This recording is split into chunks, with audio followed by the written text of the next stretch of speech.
Bharat England మధ్య జరిగిన test match BCCI selection కమిటీకి ఒక గుణపాఠం లాంటిది. సరైన సమయంలో సీనియర్ క్రికెటర్లు అందరూ జట్టుకు దూరం కావడం అనే సమయంలో జూనియర్ క్రికెటర్లు జట్టును ఆదుకునే బాధ్యతను స్వీకరించడం వలన జట్టు గట్టెక్కింది. కానీ లేకుంటే విమర్శల తుఫానులో సెలక్షన్ కమిటీ కొట్టుకుపోయేది.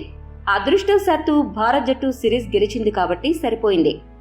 దీనికంతటికీ కారణంగా ఇటీవల బీసీసీఐ ఆటగాళ్లకు సంబంధించిన వార్షిక కాంట్రాక్ట్ పునరుద్ధరించింది. అయితే ఈ జాబితాలో ఇషాన్ కిషన్, శ్రేయస్ అయ్యర్ల పేర్లను తప్పించగా హార్దిక్ పాండ్యాను మాత్రం తప్పించలేదు. ఇదే ఇప్పుడు వివాదాంశంగా మారింది. నియమ నిబంధనలు అందరికీ ఒకేలా ఉండాలి, కానీ ఒకరికొకలా మరొకరికి మరోలా ఉండకూడదు అని విమర్శకులు తీవ్ర స్థాయిలో విమర్శలు చేస్తున్నారు.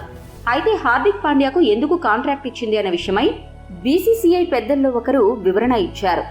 వాస్తవానికి ఇషాన్ కిషన్, అయ్యర్ కంటే ముందు హార్దిక్ పైనే వేటు పడాలి, కానీ అతడు రెడ్ బాల్ క్రికెట్ ఆడే పరిస్థితుల్లో లేడని అతడి వైద్యుడు చెప్పుకొచ్చాడు. అందుకే రంజీ టోర్నమెంట్లో కానీ టెస్ట్ సిరీస్లో కానీ పాల్గొనలేదని అన్నారు.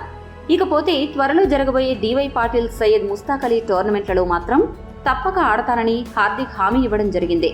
అతడు దేశవాళీ క్రికెట్ ఆడి తన ఫిట్నెస్ నిరూపించుకోనున్నాడు. అందుకే అతడికి కాంట్రాక్ట్ తిరిగి ఇచ్చామని సదరు పెద్దాయన వివరించారు.